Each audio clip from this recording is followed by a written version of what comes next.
안녕하세요. 백송교회 유튜브 시청자 여러분, 저희는 백송교회를 섬기고 있는 원미현, 최우일 목사입니다. 우리 백송교회는 코로나1 때에도 철저히 방역수칙을 지키며 더 뜨거운 중심으로 날마다 온 오프라인으로 예배를 드려왔습니다. 모두가 힘들고 우울한 이 코로나 때에도 하나님은 백성교회 예배 가운데 더 강력한 은혜와 성령의 기름 부으심을 허락해 주시고 계시는데요. 고난의 밤에도 노래하게 하시는 하나님은 생명의 말씀과 찬양과 기도 가운데 끊임없는 기적의 역사를 이루어주고 계십니다.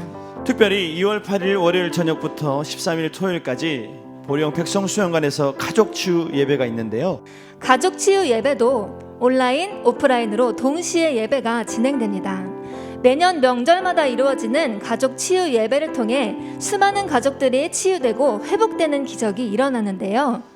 각종 중독, 정신질환 및 불치병이 치료되고 상처가 치유되며 주 안에서 가정이 하나 되는 역사가 일어나고 있습니다. 비록 코로나로 인해 예배에 제한이 있지만 이번 가족치유 예배를 통해 일하실 하나님을 전심으로 소망하며 온 오프라인 예배에 힘써 참여하는 여러분 모두가 되기를 바랍니다. 변화의 연장, 치유의 연장, 기적의 연장, 백성교회, 백성수양관 온 오프라인 예배 가운데 사랑하는 여러분을 초대합니다.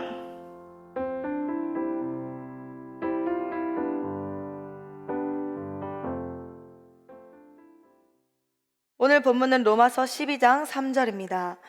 내게 주신 은혜로 말미암아 너희 각 사람에게 말하노니 마땅히 생각할 그 이상의 생각을 품지 말고 오직 하나님께서 각 사람에게 나누어 주신 믿음의 분량대로 지혜롭게 생각하라. 할렐루야. 오늘은 행복을 위한 깨어짐 세 번째 시간, 망상의 깨어짐이라는 제목으로 함께 은혜를 나눌 때 우리를 묶고 있는 어둠의 영이 떠나가는 귀한 시간이 되어지기를 소원합니다. 가난한 사람이 한 농장을 찾아갔습니다. 그리고 농장 주인에게 이렇게 부탁했어요. 일을 하고 싶습니다. 저에게 일을 시켜주세요. 힘들어도 괜찮습니다. 일을 하고 싶다고요? 왜 힘든 일이 하고 싶을까요? 사실은 돈이 필요합니다. 그래서 일을 하려고 합니다. 그러니까 일이 아니라 돈이 필요하신 거군요. 돈으로 쌀도 사고 옷도 사고 집도 사려고 합니다. 그러니까 돈이 아니라 쌀, 옷, 집을 원하신다는 말씀이군요. 배부르고 춥지 않고 편하게 자는 사람이야말로 행복이 아니겠습니까? 그러니까 일을 해서 당신이 진짜로 얻으려고 하는 것은 행복이군요. 하지만 행복은 마음속에 있는 것이기 때문에 세상의 물질과는 상관없답니다. 당신은 이미 그것을 마음속에 가지고 있어요. 단지 자신의 마음을 들여다보지 않기 때문에 깨닫지 못하는 것뿐입니다. 고린도전서 2장 9절에서 10절에 기록된 바 하나님이 자기를 사랑하는 자들을 위하여 예비하신 모든 것은 눈으로 보지 못하고 귀로 듣지 못하고 사람의 마음으로 생각하지도 못하였다 함과 같으니라. 오직 하나님이 성령으로 이것을 우리에게 보이셨으니 성령은 모든 것 곧 하나님의 깊은 것까지도 통달하시느니라. 누가복음 17장 20절에서 21절에 바리새인들이 하나님의 나라가 어느 때에 임하나이까 묻거늘 예수께서 대답하여 이르시되 하나님의 나라는 볼 수 있게 임하는 것이 아니요 또 여기 있다 저기 있다고도 못하리니 하나님의 나라는 너희 안에 있느니라. 여러분, 하나님의 나라는 우리 안에 있는 줄로 믿습니다. 그래서 누구나 행복한 삶을 살기 원하죠. 그래서 사람들은 행복하기 위해 공부하고 직장을 다니고 사업을 하고 저축도 합니다. 그러나 행복은 이처럼 외적인 조건을 통해 얻을 수 있는 것이 아닙니다. 돈과 행복에 대한 유명한 연구는 미국 일리노이 주에서 지금의 화폐 가치로 100억 원의 상금을 받았던 복권 당첨자들에 대한 연구를 통해서 알 수 있는데요. 복권 당첨 1년 뒤 21명의 당첨자들과 주변 이웃의 행복감을 비교했더니 놀랍게도 별 차이가 없었다고 합니다. 사람은 어떤 상황이든 적응해 나가기 때문에 처음에 복권이 당첨된 것에 대해서 놀랍고 행복감을 느끼지만 곧 익숙해져서 그 행복감도 사라진다는 거죠. 돈이 없으면 힘들지만 돈이 더 많다고 그만큼 행복하지도 않습니다. 그래서 눈에 보이는 것이 우리를 행복하게 해주는 것이 아니죠. 많은 사람들은 행복의 근원을 알지 못해 이곳저곳에 집중합니다. 그래서 눈앞에 닥친 문제들, 해결할 수 없을 것 같은 고난들을 해결해야 다시 행복을 누릴 수 있을 것이라고 생각합니다. 인생이 잘 풀릴 때는 자신이 행복한 것 같고 어려움이 닥쳤을 때는 불행하다 여기기도 합니다. 진짜 행복은 우리 마음 가운데 있는 것인데 그것을 깨닫지 못하죠. 로마서 14장 17절에 하나님의 나라는 먹는 것과 마시는 것이 아니요 오직 성령 안에 있는 의와 평강과 희락이라. 우리는 하나님을 향한 마음, 예수님을 향한 사랑이 있을 때 깊은 행복감을 느낄 수 있습니다. 세상에서의 행복은 아주 얇죠. 세상에서의 행복은 이리저리 휘둘립니다. 세상에서의 행복은 잠시 잠깐입니다. 진짜 행복을 누리기 위해선 하나님만을 주인 삼아야 합니다. 우리는 스스로 감정을 컨트롤할 수가 없고 우리 스스로를 정확하게 통제할 수 없습니다. 우리의 감정은 아주 작은 것에도 흔들리는 갈대와 같죠. 또한 우리는 육체적 한계, 시간의 한계, 공간의 한계, 환경의 한계에 갇혀서 우리의 인생을 원하는 대로 지휘해 나갈 수가 없는 존재입니다. 순간적으로 우리의 인생을 공격해 들어오는 수많은 변수들, 또 가까운 지인이나 친지의 죽음, 예고 없이 닥친 사고, 믿었던 사람의 배신, 아무리 노력해도 뛰어넘어지지 않은 외적인 문제들에 대해 흔들리지 않을 사람은 그리 많지 않습니다. 그래서 앞서 말씀드렸던 것처럼 우리 마음 안에서만 발견되어진다는 그 행복은 오직 내주하시며 우리의 삶을 인도해 가시는 성령님을 통해 우리의 죄를 대신 짊어지신 예수 그리스도의 은혜를 통해 우리의 감정과 인생이 통제되어질 때만 가능합니다. 그래서 오직 하나님만이 우리를 행복하게 해주실 수 있죠. 사랑하는 여러분, 오직 하나님으로부터 오는 참 행복을 누리는 이 시간이 되어지기를 소원합니다. 신명기 33장 29절에 이스라엘이여 너는 행복한 사람이로다. 여호와의 구원을 너같이 얻은 백성이 누구냐? 그는 너를 돕는 방패시요 내 영광의 칼이시로다. 내 대적이 내게 복종하리니 내가 그들의 높은 곳을 밟으리로다. 그런데 어리석은 사람들은 하나님이 아닌 다른 곳에서 행복을 찾아 헤맵니다. 그러나 사단이 주는 거짓 쾌락에 미혹되어 죄로 인해 영혼과 삶을 망가뜨리기도 하죠. 하나님은 향방 잃은 우리의 삶을 바로잡고 깨닫게 하시기 위해 때로 깨어짐의 시련을 허락하십니다. 여러분, 지금 깨어짐의 시간 가운데 있다면 우리를 사랑하시는 그 하나님의 의도와 하나님의 본심을 깨달으셔서 오직 하나님으로부터 오는 참 만족을 발견하시기를 소원합니다. 믿는다고 하면서도 이 사실을 온전히 깨닫지 못하고 영원히 엉뚱한 곳에서 헤매고 있는 당신의 자녀들을 위해 하나님께서는 인생 막대기를 허락하시기도 하고 사람 채찍을 허락하셔서 우리를 깨닫게 하십니다. 그러므로 하나님의 징계는 우리에게 유익입니다. 너무나 감사한 것이죠. 사무엘하 7장 14절에 나는 그에게 아버지가 되고 그는 내게 아들이 되리니 그가 만일 죄를 범하면 내가 사람의 매와 인생의 채찍으로 징계하려니와, 또 히브리서 12장 6절에서 10절을 보면 주께서 그 사랑하시는 자를 징계하시고 그가 받아들이는 아들마다 채찍질 하심이라 하였으니 너희가 참음은 징계를 받기 위함이라. 하나님이 아들과 같이 너희를 대우하시나니 어찌 아버지가 징계하지 않은 아들이 있으리요.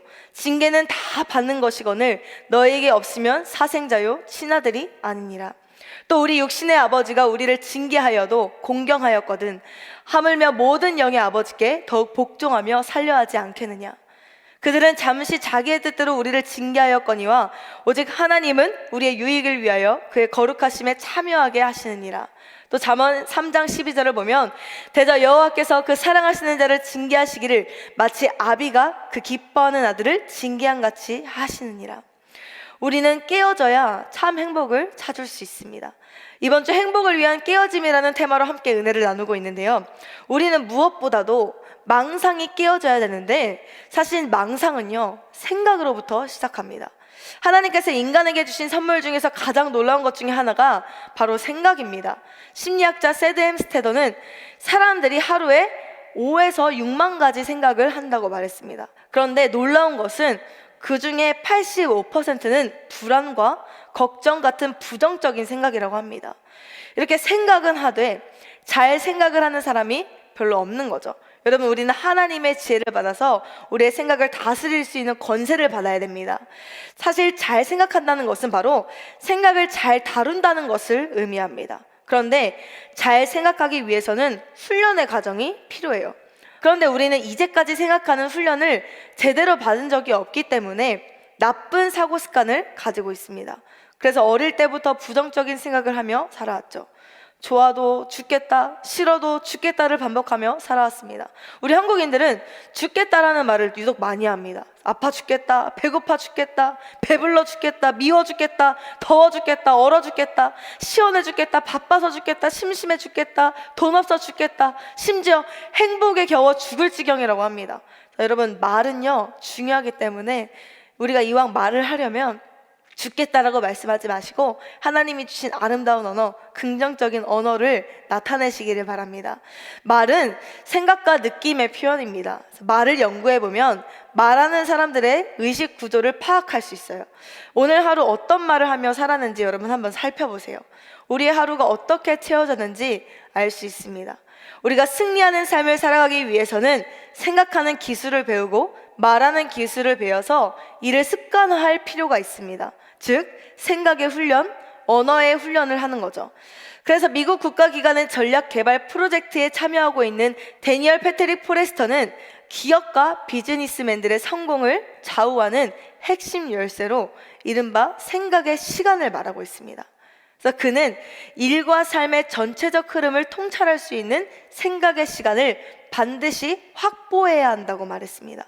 또한 그는 빛의 속도로 변화하는 세상에서 그 어떤 것에도 방해받지 않는 자신만의 생각에 몰입할 수 있는 시간을 만들 수 있을 때 더 크고 놀라운 성공을 거둘 수 있다고 말합니다. 그러니까 주변이 시끄러워도, 주변이 부산스러워도 하나님께 집중할 수 있는 생각의 힘을 키워야 한다는 거죠. 즉 성공을 이룬 리더와 기업들은 아무리 바빠도 하루에 10분 이상은 자신만의 생각에 몰입해 획기적인 아이디어들을 생각해냈다는 겁니다.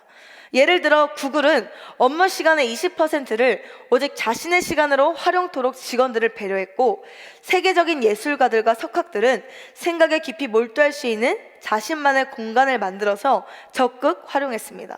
여러분, 일은요 속도가 중요한 게 아니라 방향이 중요합니다. 아무리 우리가 일을 빨리 처리할지라도 방향이 잘못되면 모든 것이 헛된 노력으로 끝날 수 있습니다.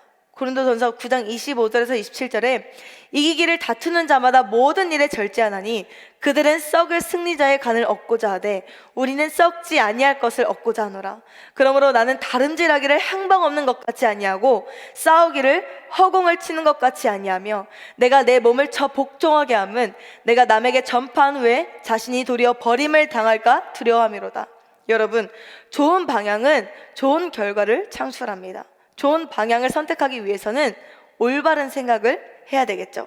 올바른 생각은 결정적인 실수와 판단 착오를 방지하고 더 높은 성과에 몰입할 수 있도록 도와줍니다.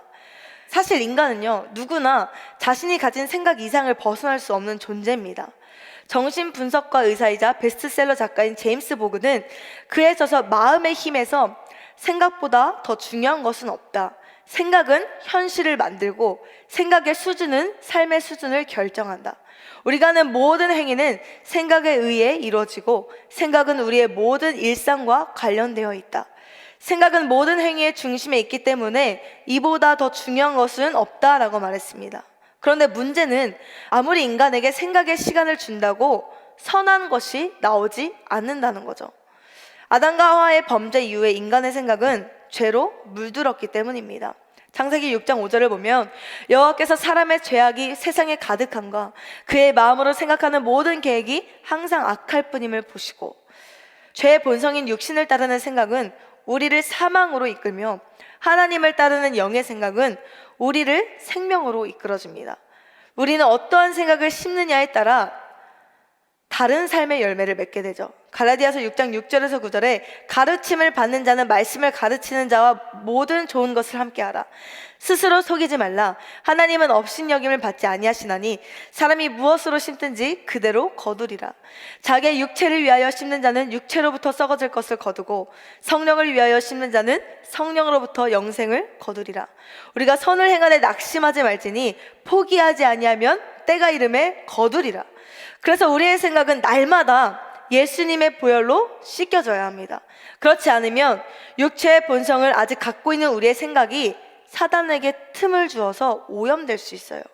만약 죄로 오염된 생각을 방치하면 잘못된 생각에 더 깊이 빠져들 수 있는데 그 중에 하나가 바로 망상입니다. 망상은 일반적으로 헛된 생각, 실없는 생각, 망령된 생각을 의미합니다. 그래서 표준 의학사전에서 망상은 있지도 않은 사실을 상상하여 마치 사실인 양 굳게 믿는 일이라고 정의하고 있습니다. 물론 헛된 생각을 하다가 우연히 좋은 아이디어를 발견하기도 하고 훌륭한 작품을 발명하거나 상품을 개발하는 경우도 있습니다. 그러나 대부분 잘못된 망상은 정신적으로나 영적으로나 자신이나 다른 사람에게 아무런 유익을 주지 못합니다.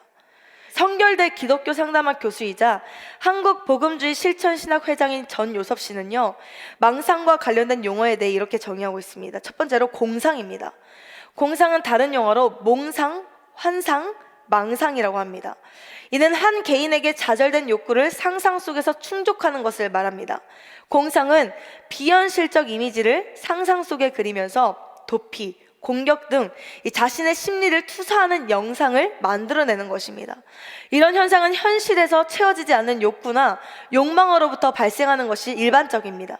상습적인 공상에 빠지면 공상과 현실을 구별하지 못하는 착각이 발생되기도 하고 이것이 병적으로 나타나서 망상이 됩니다. 이렇게 되면 현실감을 상실하고 현실 세계 및 현실 생활에 적응하지 못합니다. 성경에 나타난 공상에 대한 내용은 잠언 22장 13절에 게으른 자는 말하기를 사자가 밖에 있은즉 내가 나가며 거리에서 찢기겠다 하느니라, 이 구절에 있습니다. 여기서 게으른 자는 히브리어로 아젤이라고 하는데 이 의미는 손 하나 까딱하지 않고 생각만 많이 하는 자라는 의미입니다. 성경에 나타난 이러한 표현은 극도의 부정적인 공상을 하는 사람의 상태를 자세하게 표현한 것이죠. 이처럼 부정적인 공상을 많이 하게 되면 공상과 현실을 구별하지 못하고 공상으로 인한 불안과 공포감이 발생합니다. 또 두 번째로 피해망상입니다. 피해망상은 정신분열증이나 편집장애에서 흔히 나타나는 심리적 증상으로 다른 사람들이 자신을 부당하게 괴롭히고 속이고 고통을 주고 피해를 입히려고 하며 심지어 자신을 죽이려고 한다는 망상입니다. 이런 망상을 하게 되는 이유는 망상자 자신의 결함이나 적개심, 불만 등이 다른 사람에게 투사되어 그들이 자신을 해칠 것이라고 믿는 경우가 대부분입니다. 대개 피해망상은 과거에 피해를 당해본 경험이 있을 때 더 견고하게 나타나는 경우가 있습니다. 대표적인 피해망상의 형태로는 누군가 자신을 미행한다는 추정망상, 자신을 죽이려고 음식에 독을 탔다고 믿는 희독망상, 자신이 감시당하고 있다고 여기는 관찰망상, 자신이 성적 폭행을 당한다고 생각하는 망상, 색정적 피해망상, 물리적 피해망상으로서 피부에 나타나는 망각과 결부되어 살인 광선이나 전파 따위에 의하여 자신이 피해를 입는다고 생각하는 피해망상 등이 그 현상입니다. 이러한 증상은 주위에서 발생하는 일상적인 사실이 모두 자신과 관련되어 일어난다고 믿는 관계망상에서 비롯된 것입니다. 성모병원 신경정신과 권용실 교수에 의하면 피해망상이 생기면 처음에는 상식적으로 그럴 리가 없다고 자신의 잘못된 생각을 무시하려고 하지만 시간이 지날수록 생각이 확고해진다고 합니다. 또 주변 상황이 피해망상과 연관되어지는 것으로 확신하게 되어서 점차 사회적인 고립, 극심한 불안, 두려움에 사로잡히는 거죠. 극기야는 현실감의 소실과 함께 다른 사람들과 자주 싸우거나 폭력을 행사하고 고발을 하는 등의 이 법적인 문제를 자주 일으켜서 자신이나 남에게 위협을 가하는 상황까지 진행됩니다. 세 번째로 과대망상입니다. 과대망상은 자신이 다른 사람의 숭배와 찬미를 받고 있다는 착각을 갖는 것입니다. 이 과대망상에 노출된 사람은 자신이 아주 위대한 인물이거나 특별한 능력을 가졌다고 여기거나 영적인 힘을 지니게 돼서 무슨 일이든지 할 수 있다고 믿는 것을 말합니다. 이런 증상은 열등감, 패배감, 불안감 등을 보상하기 위해 노력하다가 생기는 경우가 많이 있습니다. 그래서 과대망상의 특징은 자신을 천재, 미인, 부자, 국회의원, 발명가, 위대한 종교 지도자, 신과 직접 통하는 매개자 등의 확신을 갖는 것이며 자신이 유명한 사람의 자손이라고 믿는 혈통망상, 종교적으로 영적인 힘을 지녔다고 믿는 예언자 망상 등이 있습니다. 성경에 나타난 과대망상에 대한 내용은 예레미야 23장 25절에 나타나 있습니다. 내 이름으로 거짓을 예언하는 선지자들의 말에 내가 꿈을 꾸었다, 꿈을 꾸었다고 말하는 것을 내가 들어노라. 여기서 꿈은 허황된 꿈을 의미하는 말입니다. 이처럼 거짓 선지자들은 과대망상으로 자신을 종교 지도자, 곧 신이라고 말을 하며 그 마음에 간교하는 것을 예언합니다. 네 번째로 관계망상이 있는데요. 관계망상은 대인관계 상황에서 객관적인 근거가 없거나 희박함에도 불구하고 주변 사람들이 자신과 긍정적이든지 부정적이든지 밀접한 어떤 관계가 있는 것처럼 착각하는 것입니다. 망상이죠. 이를테면 매스컴에 등장하는 중요한 인물에 관한 언급에 대해서 자신과 밀접한 관련이 있다는 신념을 갖는 것입니다. 또 상대방은 자신을 사랑하지 않는데 자신을 사랑하는 애정 관계라고 착각하는 것도 여기에 포함됩니다. 2009년 8월에 세상을 떠난 유명 여성 연예인의 무덤을 파헤쳐 그 유골을 은닉시키려다가 경찰에 붙잡힌 사람이 있었습니다. 경찰이 그에게 왜 그런 행동을 했는가에 대해서 조사를 했을 때 이 사람은 자신이 그 연예인과 전생의 부부였는데 아내인 그 유명 연예인이 자신을 무덤에서 꺼내달라고 요청하여 그런 행동을 했다고 말했습니다. 이것은 관계망상에 빠진 비정상적 행동이죠. 그 외에 다른 망상들이 많이 있습니다. 색적망상, 빈곤망상, 죄책망상, 허무망상, 신체망상, 조종망상, 사고 전파, 사고 유출, 사고 주입, 이 모든 것 아주 다양한 망상들이 있습니다. 사람들에게 병적인 망상이 나타나는 이유는 다양한데요. 생물학적인 요인도 있고 환경적인 요인도 있고 심리적인 요인 등 복합적인 원인이 있습니다. 그런데 망상 장애의 가장 큰 원인은 영적인 것입니다. 망상은 꼭 정신병이 있거나 망상 장애가 있는 사람에게만 나타나는 증상은 아닙니다. 영적 전쟁 중에는 누구나 망상에 빠질 수 있습니다. 오해로 인해 드는 생각은 곧 망상으로 이어질 수 있습니다. 또 사실 확인도 되지 않은 일에 확신이 들어서 자신의 생각이 진짜라고 확신해버리는 일도 종종 생기죠. 겉으로 볼 때 지극히 정상적으로 보이는 사람이 망상에 빠지면 더 위험해요. 누가 봐도 정신병자인 사람은 영향력이 없잖아요. 아, 저 사람 아픈 사람이야. 저 사람 부족한 사람이야.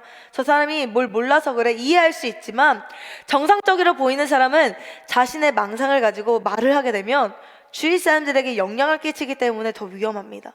그래서 하나님이 주관하시는 사람은 뚜렷한 영적 지각을 가져서 현실을 직시할 수 있는 능력이 있습니다. 반면 하나님의 영이 부재한 우리 영혼은 안개 낀 것 같이 희미합니다. 사탄은 그 틈을 타 우리의 생각을 사로잡고 망상에 빠지게 합니다. 오늘 본문은 우리에게 이렇게 말합니다. 본문 3절을 보면 내게 주신 은혜로 말미암아 너희 각 사람에게 말하노니 마땅히 생각할 그 이상의 생각을 품지 말고 오직 하나님께서 각 사람에게 나누어 주신 믿음의 분량대로 지혜롭게 생각하라. 이 말씀은 그리스도인이 교회 안에서 성도가 가져야 할 바람직한 자세에 대해 교훈합니다. 여기서 마땅히 생각할 그 이상의 생각을 품지 말고를 원문대로 번역하면 반드시 생각하여야 할 것 이상으로 자신을 너무 높이 평가하지 말라가 됩니다. 이는 자신을 과대평가하지 말라는 의미가 있습니다. 바울은 자기 자신을 바로 알 것을 권면하고 있습니다. 인생에 있어서 가장 큰 위험 중 하나는 자신을 과대평가하는 겁니다. 우리는 자기 자신을 정확히 평가하기가 어려워요. 잠언 16장 2절에 사람의 행위가 자기 보기에는 모두 깨끗하여도 여호와는 심령을 감찰하시느니라. 또한 마땅한 생각을 하라는 것은 마땅한 생각, 바른 생각에서 이탈하지 말라는 뜻입니다. 그런데 사람들은 마땅히 할 생각 그 이상의 것을 생각합니다. 본 것이 있으면 본 것만 생각해야 되는데 그 이상을 생각해서 잘못된 방향으로 상상하는 것이죠. 그래서 어떤 사람은 일종의 상상력을 동원해서 혼자 가상소설을 쓰기도 합니다. 여기에 강하게 작동하는 것이 바로 죄와 상처입니다. 여러분, 죄와 상처가 해결되지 않은 우리의 생각은요, 사탄에게 틈이 되어서 사탄의 도구가 될 수 있습니다. 죄와 상처가 상황에 투영되어서 우리의 보는 시각, 듣는 귀, 해석하는 마음을 왜곡시켜서 한없이 엉뚱한 방향으로 우리의 생각을 끌고 가죠. 그러므로 이런 망상은 망상장애 환자에게만 있는 것이 아닙니다. 평범해 보이는 사람들도 망상에 빠져 있다는 것을 잊지 말아야 됩니다. 이스라엘의 왕 사울을 보십시오. 그가 다윗을 죽이려고 했던 것도 망상 때문이었어요. 사울을 자신보다 다윗이 더 높임을 받자 다윗에게 모든 인기와 권세, 명예, 그리고 나라까지도 빼앗길까봐 두려워했습니다. 사무엘상 18장 6절에서 10절을 보면 무리가 돌아올 때 곧 다윗이 블레셋 사람을 죽이고 돌아올 때 여인이 이스라엘 모든 성읍에서 나와서 노래하며 춤추며 소고와 경세를 가지고 왕 사울을 환영하는데 여인들이 뛰놀며 노래하여 이르되 사울이 죽인 자는 천천히요 다윗은 만만히로 단지라. 사울이 그 말에 불쾌하여 심히 노하여 이르되 다윗에게는 만만을 돌리고 내게는 천천만 돌리니 그가 더 얻을 것이 나라 말고 무엇이냐고. 그날 후로 사울이 다윗을 주목하였더라. 그 이튿날 하나님께서 부리시는 악령이 사울을 힘있게 내리매 그가 그 집 안에서 정신없이 떠들어대므로 다윗이 평일과 같이 손으로 수금을 타는데 그때 사울의 손에 창이 있는지라. 이 사울과 같은 피해망상증 환자는요, 자신 스스로 다른 사람들에게 피해를 입었다고 생각합니다. 그래서 타인의 행동이나 이 말, 몸짓, 손짓 뜻을 자기에 대한 고의적인 무시, 비웃음, 경멸 등으로 오해합니다. 이러한 피해망상은 어떤 대상에 대한 피해의식에서 생기는 경우가 많은데요. 즉 사람이나 집단에 대한 피해의식이 강화되면서 피해망상에 빠져서 삶이 우울해지고 분노가 조절되지 않고 극단적인 행동을 하게 되는 것입니다. 그런데 여러분, 망상이 진짜 무서운 이유가 있어요. 그것은 망상이 습관이 된다는 겁니다. 반복되는 망상은 습관이 되고 이 습관은 인격이 되고 나중에는 그것으로부터 헤어나오기가 어려운 상태가 됩니다. 그러므로 우리는 머리 위를 맴도는 망상을 끊어내야 됩니다.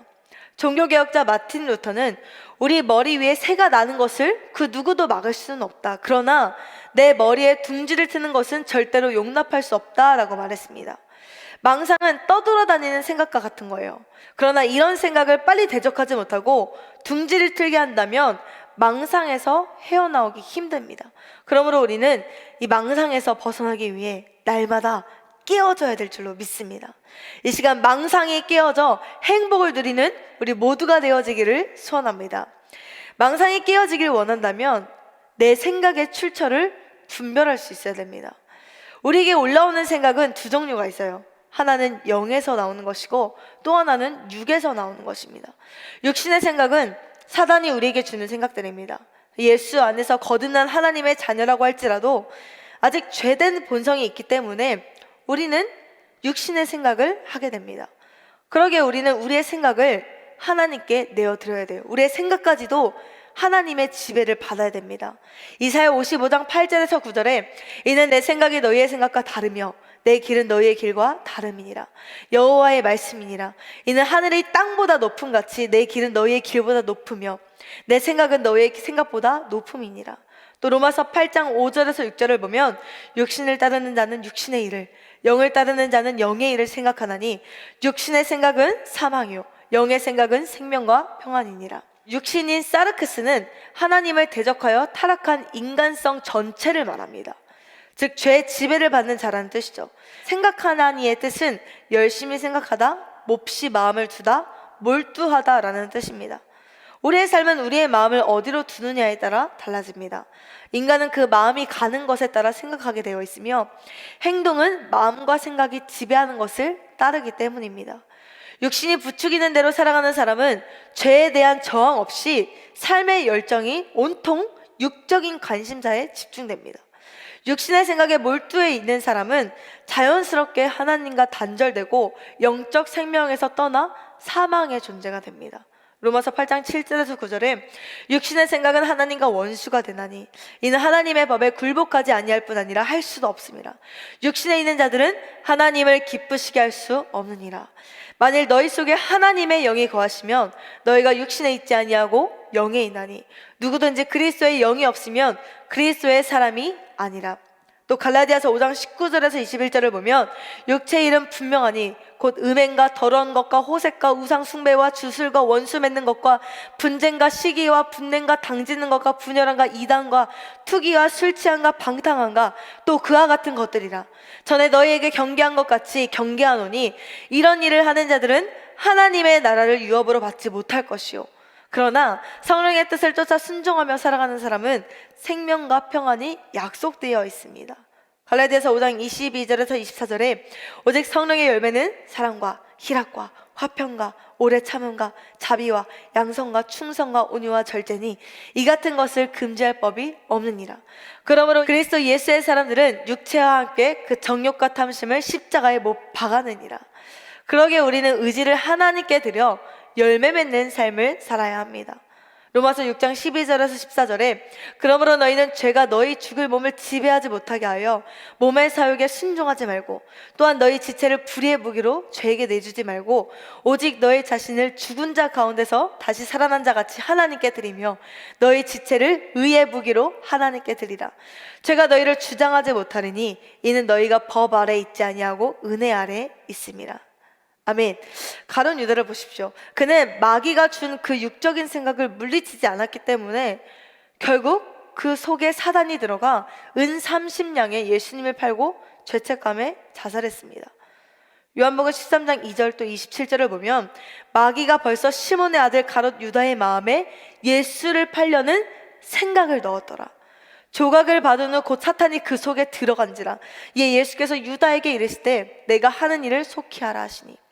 이렇게 악한 영은 우리 마음속에 나쁜 생각을 집어넣고는 우리 자신의 생각으로 혹은 우연히 일어나는 생각처럼 받아들이게 합니다. 내 생각인 것처럼 받아들이게 하는 거예요. 사단은 결코 인간을 지옥으로 끌고 갈 권한이 없어요. 다만 우리로 하여금 스스로 지옥에 빠지도록 미혹할 수 있습니다. 그때 사탄이 사용하는 방법이 바로 생각을 빼앗는 것입니다. 사탄은 마치 내 생각처럼 속에 슬며시 우리 속에 틈탑니다. 그리고 계속해서 그 생각을 믿게 만들어 이제 그 사탄의 생각으로 우리를 조종하며 우리 인생을 사망으로 끌고 가는 겁니다. 요한복음 10장 10절에 도둑이 오는 것은 도둑질하고 죽이고 멸망시키려는 것뿐이요 내가 온 것은 양으로 생명을 얻게 하고 더 풍성히 얻게 하려는 것이라. 또한 요한일서 3장 8절에서 9절에 죄를 짓는 자는 마귀에게 속하나니 마귀는 처음부터 범죄함이라. 하나님의 아들이 나타나신 것은 마귀의 일을 멸하려 하심이라.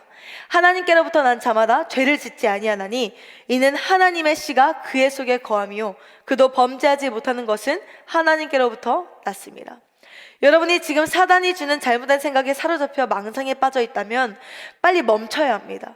여러분의 생각의 출처가 하나님인지 사단인지 분별하시기를 바랍니다. 만약 사단이 주는 망상이라면 깨뜨리시고 바른 분별력으로 승리하시기를 소원합니다. 또 망상이 깨어지길 원한다면 내가 듣고 있는 음성을 분별할 줄 알아야 합니다. 우리는 세상 속에 살아가면서 세상의 숱한 음성을 듣고 삽니다. 사람이 듣는 대표적인 음성으로는 하나님의 음성, 사탄의 음성, 내 생각으로부터 오는 내면의 음성입니다.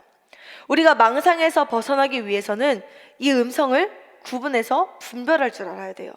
우리가 음성을 분별하지 못하면 사단의 음성, 내 내면의 음성을 하나님의 음성이라고 착각해서 큰 망상에 빠질 수 있기 때문입니다. 그래서 우리는 내게 들려오는 모든 음성이 다 하나님으로부터 온 것이 아니라는 것을 깨닫고 하나님으로부터 온 음성인지 사탄으로부터 온 음성인지 내 안에서 굳어진 상처를 통해 만들어진 음성인지 분별해야 됩니다. 하나님의 음성은 우리의 마음을 평안하게 합니다. 고요하게 하고 하나님께로 더 가까이 하게 합니다. 그러나 사탄은 우리에게 부정적인 생각을 주죠. 예배드려도 별 볼 일 없더라. 이 병은 병원에서 고칠 수 있는 병이야. 영적인 병은 아니야. 약 먹고 고치는 병이야. 이런 생각을 주죠. 물론 의학적인 방법으로 고쳐야 되는 병도 있습니다. 그러나 어떤 방법으로 고치든 하나님이 신유의 근원이라는 사실을 잊지 마시기를 바랍니다. 이처럼 신유의 근원은 예수님인데 사탄은 자꾸만 이런저런 변명을 해서 하나님으로부터 오는 치료의 빛을 받지 못하게 합니다. 예수님께 나병을 고침받은 10명 중에 오직 사마리아 한 사람만이 와서 하나님께 영광을 돌리며 예수님의 발 앞에 엎드려서 감사했습니다. 누가복음 17장 17절에서 19절을 보면 예수께서 대답하여 이르시되 10사람이 다 깨끗함을 받지 아니하였느냐? 그 9은 어디 있느냐?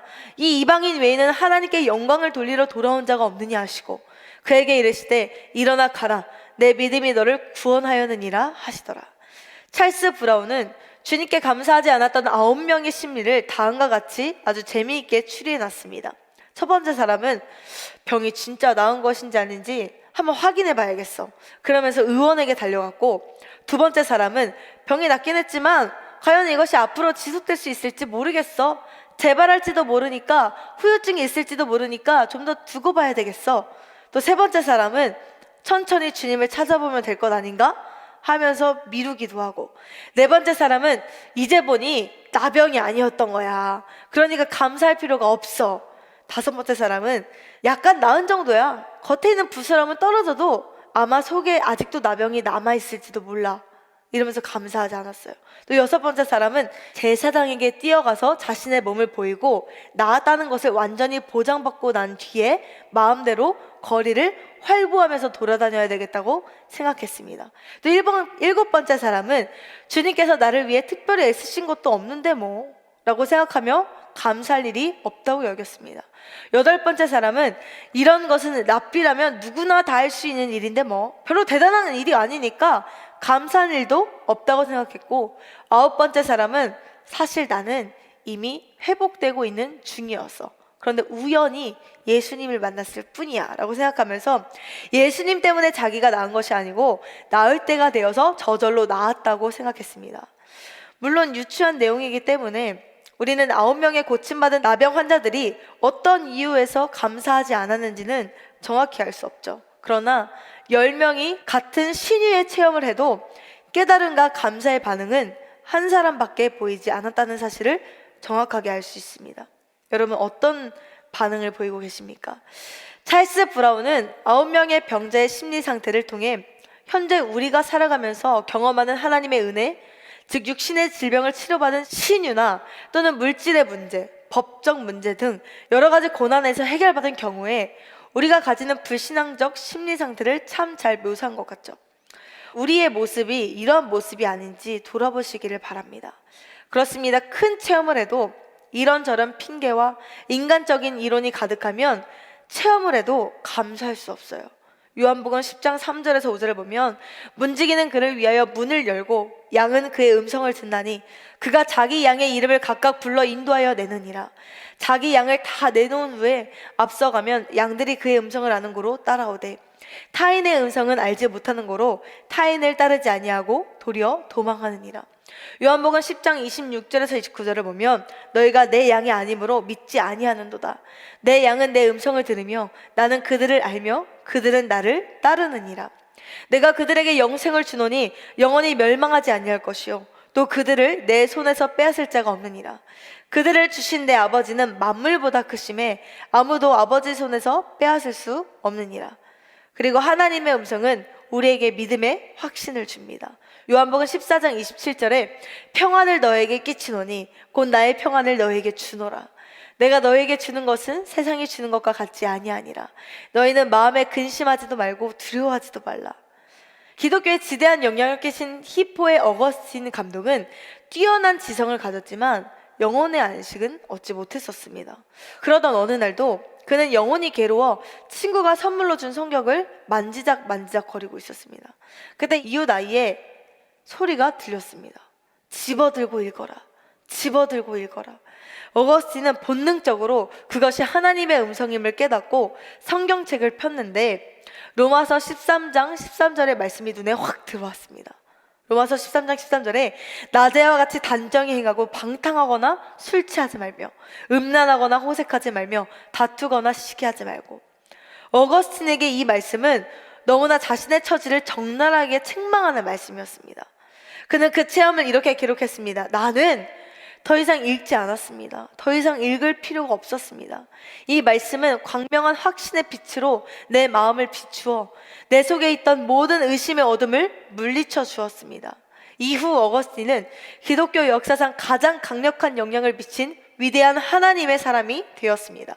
하나님의 음성은 하나님께서 말씀하셨다는 분명한 확신이나 성령의 내적 증거가 뒤따르게 됩니다. 로마서 10장 17절에 그러므로 믿음은 들음에서 나며 들음은 그리스도의 말씀으로 말미암으니라.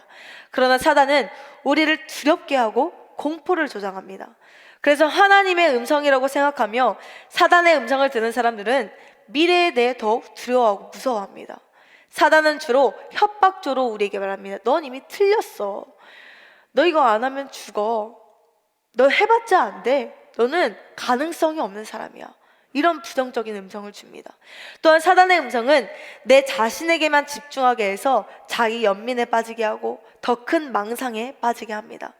이런 사람들은 마치 깊은 수렁에 빠지듯이 오직 나만 힘들다는 생각으로 자신과 주변을 힘들게 합니다. 자기 연민에 빠진 사람들은 오직 나의 불행에만 집중하기 때문에 내가 제일 운 나쁜 사람으로 고정되어 다른 사람들의 상처와 외로움을 보지 못합니다. 그러니까 나에게 고립되어 살아가는 거죠.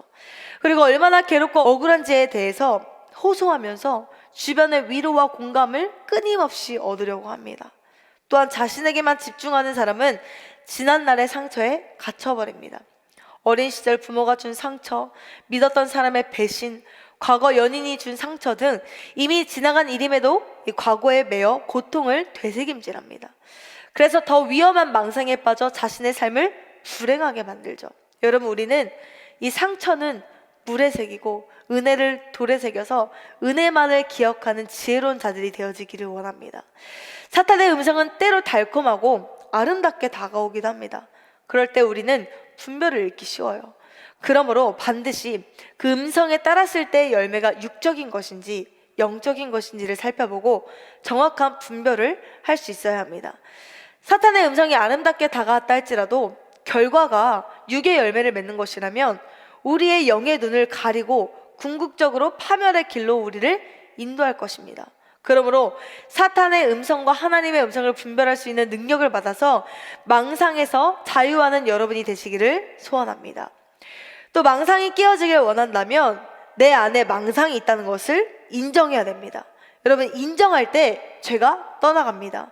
하나님은 드러내어 고치시는 분이에요. 시편 139편 23절에서 24절에 하나님이여 나를 살피사 내 마음을 아시며 나를 시험하사 내 뜻을 아옵소서.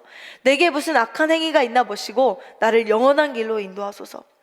모든 치료는 인정하는 것에서부터 출발됩니다. 그런데 대부분 실제 망상 장애가 있는 사람들은 자신에게 망상이 있다는 것을 인정하지 않아요. 보혈로 씻겨지지 않은 내 생각은 영적으로 보았을 때 모두 망상일 수 있습니다. 말씀과 성령으로 성결을 덧입지 못한 내 생각은 항상 하나님의 뜻을 거스르고 내 유익만을 향하죠. 원망의 생각, 불신의 생각, 부정적인 생각, 이 모든 하나님의 영광을 나타내지 못하는 생각도 우리의 영혼을 망가뜨리는 망상입니다. 우리는 이 모든 망상을 인정할 때 치료받을 수 있습니다. 잠언 28장 13절에 자기의 죄를 숨기는 자는 형통하지 못하나 죄를 자복하고 버리는 자는 불쌍히 여김을 받으리라. 그리고 인정하셨다면 주님의 빛 앞에 드러내어 고침받기를 원합니다. 에베소서 5장 13절에 그러나 책망을 받는 모든 것은 빛으로 말미암아 드러나나니 드러나는 것마다 빛이니라. 빛은 우리 안에 망상과 같은 잘못된 생각을 드러내어 고치고 생각을 잡고 있는 어둠을 떠나가게 합니다. 로마서 7장 9절에 전에 율법을 깨닫지 못했을 때에는 내가 살았더니 계명의 이름에 죄는 살아나고 나는 죽었도다. 요한복음 3장 19절에서 21절에 그 정죄는 이것이니 곧 빛이 세상에 왔으되 사람들이 자기 행위가 악함으로 빛보다 어둠을 더 사랑한 것이니라. 악을 행하는 자마다 빛을 미워하여 빛으로 오지 아니하나니 이는 그 행위가 드러날까 하며 진리를 따르는 자는 빛으로 오나니 이는 그 행위가 하나님 안에서 행한 것임을 나타내려 함이라 하시니라. 그러므로 나도 망상이 있을 수 있다는 것을 빨리 인정하고 주님께 나아가 치유받는 여러분이 될 수 있기를 소원합니다. 여러분, 우리가 망상을 인정하고 또 치유받기 위해서 먼저 해야 될 것이 말씀으로 내 생각을 깨뜨려야 합니다. 사실 망상은요, 잡생각과 잡념으로부터 시작됩니다. 쓸데없는 생각이 잡념이죠. 잡생각은 하나님께 집중하지 못하게 하고 총명을 사라지게 합니다. 잡생각을 할 때는 말씀이 잘 안 들리고 안 깨달아져요. 예배에 집중하지 못하게 합니다. 그래서 이런 일이 반복되다 보면 점점 망상에 빠지게 됩니다. 그래서 우리 예배를 드리는 모습을 보면 처음부터 끝까지 예배에 집중할 수 있는 그 사람은요, 생각이 많이 정돈된 사람이에요. 이 영혼의 질서가 많이 세워진 사람이에요. 그런데 처음 오신 분들은 이 영혼이 막 회칠한 무덤이 제껴지고 죄가 살아나면서 생각이 혼란스러워져서 말씀에 100% 집중하지 못할 때가 있어요. 그러나 그때도 여러분 영적 전쟁을 뚫으셔서 100% 하나님께 집중할 때까지 생각을 복종시키기를 소원합니다. 하나님의 말씀은 우리의 혼과 영과 및 관절과 골수를 찔러 쪼개 우리의 생각을 주님께 복종시키게 합니다.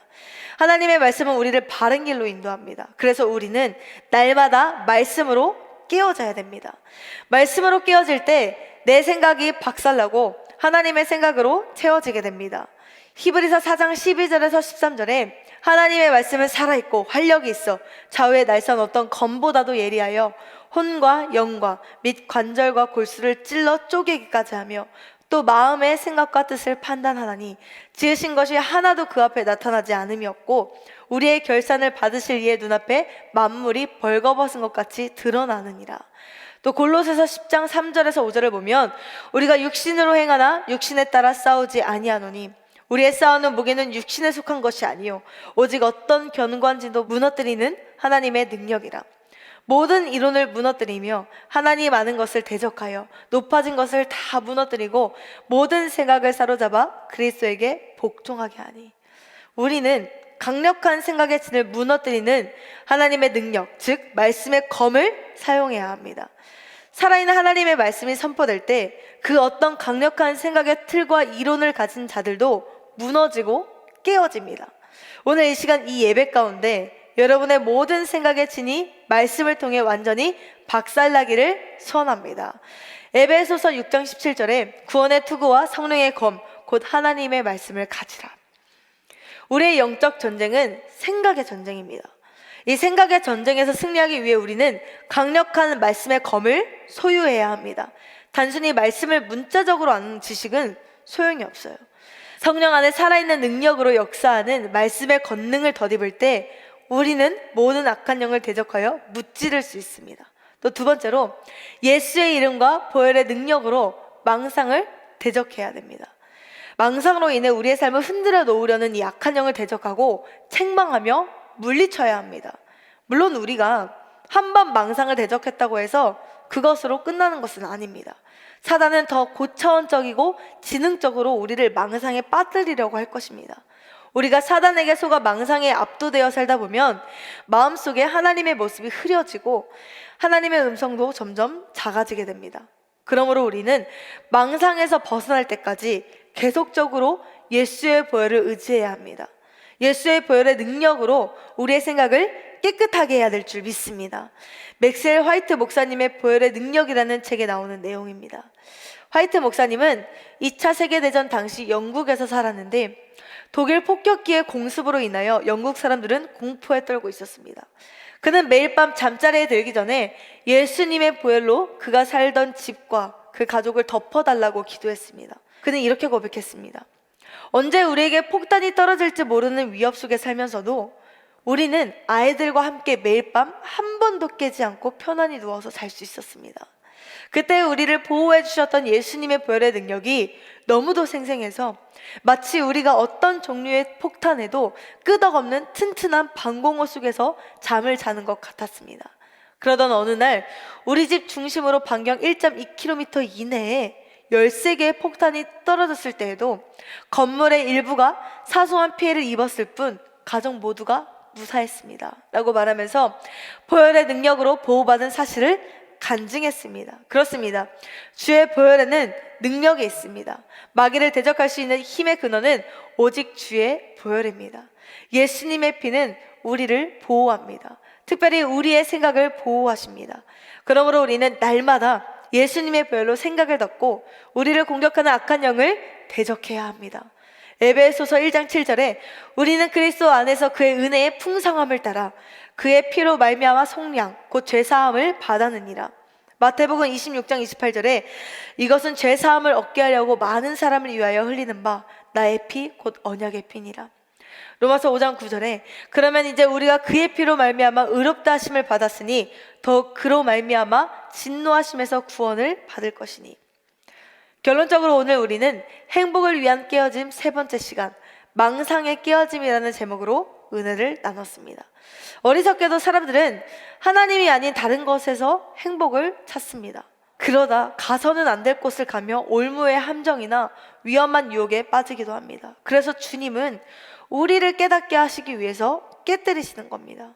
우리는 무엇보다도 망상을 깨야 됩니다. 망상은 일반적으로 헛된 생각, 실없는 생각, 망령된 생각을 의미합니다. 그러므로 망상이 깨어지기 원한다면 내 생각의 출처를 분별할 수 있어야 되고 내가 듣고 있는 음성을 분별할 수 있어야 됩니다. 또 내 안에 망상이 있다는 것을 인정해야 합니다. 그리고 망상을 인정하고 치유받기 위해서 말씀으로 내 생각을 깨뜨려야 되고 예수의 이름과 보혈의 능력으로 망상을 대적해야 됩니다. 망상에서 깨어나 진리 안의 자유를 누리는 여러분이 되시기를 주님의 이름으로 축원합니다. 이 시간 망상의 깨어짐을 위하여서 우리의 상한 마음을 고치시는 주님 앞에 나아가 생각까지도 붙잡아 주시는 성령의 능력을 받으시기를 소원합니다.